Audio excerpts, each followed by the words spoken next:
All right, table ready. Hey everybody, so this is a quick breakdown of some stuff from Thomas Page being used in the finals of the Manitoba Highland Gathering. So generally I'm going to keep distance and I'm going to open up play with a batter to the outside guard. In this case, Zach was holding medium to get a sense for the opponent. Generally, what you do when you use the batter, as per how I interpret it, is to either force through with opposition, or if you use a beat, which Page's first lesson is talking about, is essentially just trying to see if the opponent will bite on the coupe to set up for a parry riposte or bearing. There, I just shot in with a direct running attack on a cut one, or throwing to the inside, as Page would say. There, I try to use what we call a Gordon's throw underneath the basket, but I had missed by a fraction.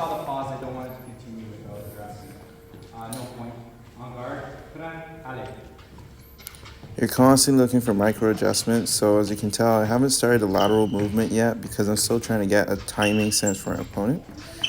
From here, I'm going to start looking at doing what Page calls playing on the lunge, and also using the timing of the feint. So most of the throws in old style are always annexed or done in conjunction with a lunge, most of them, and you do them outside of advanced lunge range. Once you have a sense for what's going on, then you can actually use the feint, which you will have like your classic 1-2 coupe. It's not like Sinclair and the later guys with the double feint.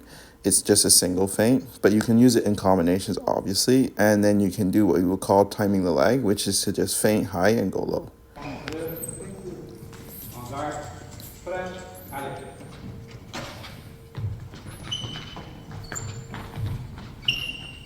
So the whole time I'm just keeping distance.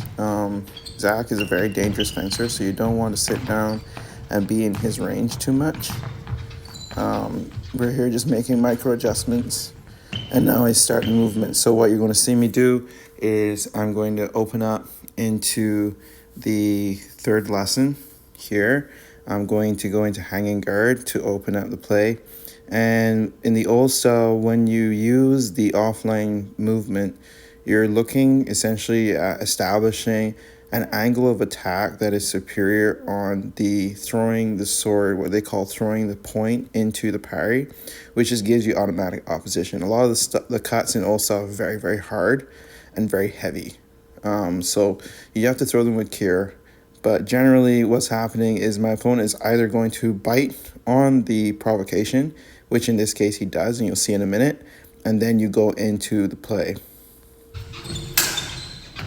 So on the play, I parried. I then tried to establish bearing, but he then brought his sword in a coupe over. So now he's completely vertical in what we would call no man's land or medium guard. Now, I then went to a riposte to the arm, but then I changed targeting to the advanced leg. Because what the old style does is actually traps your opponent to stay in distance on exchanges. Because I didn't move diagonally into his path of his blow, what I did is I moved on the oblique, which would be essentially laterally and backwards. So I'm creating a lot more timing and distance for myself.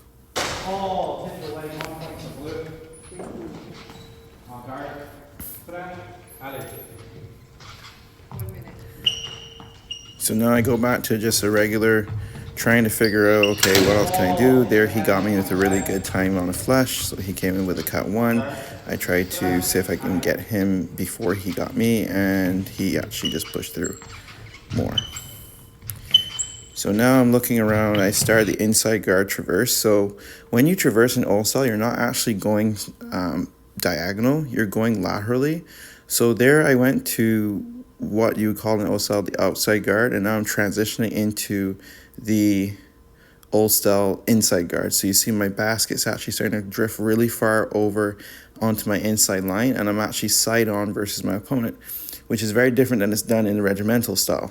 And what this does is it will, like the other provocation, my opponent is going to be enticed to attack the open side, which would be, in most cases, my sword hand. It's the most common attack in OSL sword play. But Zach, being very savvy, actually tries to target my shoulder, knowing that I'm probably going to close out the attack on the hand. So what I do now is I'm then going to take his shot and then swing my point as per page into the parry. And you get automatic opposition, and then from the opposition, you hit the shot. Score is 4-1, 44 seconds on the clock. On guard. The old style isn't always played in the round, it also plays on the line too, and you use the movement, as I'm doing here, to kind of vary. There I try to go for a beat to set out the coupe, and then he out-times me and hits me in the hand. That was a really good shot.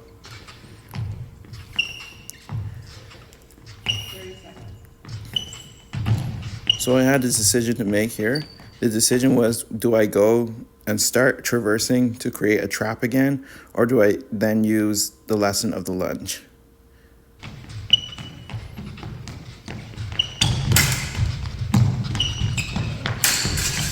So now I begin with a lesson of the lunge, which is what you saw just now, and I'll just pull that back up a little bit. So the lesson of the lunge is always done outside of advanced lunge range. It's actually a far distance attack. You gain a lot of distance on it. The idea is that you lunge deep yet short enough that you can always continue pressing forward, and you can combine the feints into the attack. What I am doing in this instance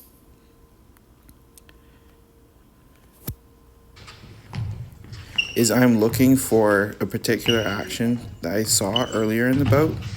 So now I'm going to essentially come forward. So I'd start with first lunge, throw a beat. I then try to time the leg, but the leg, that was actually a second intention trap. So on that instance, when I timed the leg, it was actually to fall short to essentially return back to my inside guard. When I returned to the inside guard, the opening was created for him to attack over, coming down in medium, which was what I was intending for him to do in that instance. And then from there, I swung the point in, pushing forward with opposition and cutting the 5 across the midsection. Again, throwing to the inside as you're directed in the book. No riposte, yes. 1 point blue. Thank you. You may not have felt it very much. I did see it catch this over in the jacket. Yes. 6 point blue. On guard. Alley.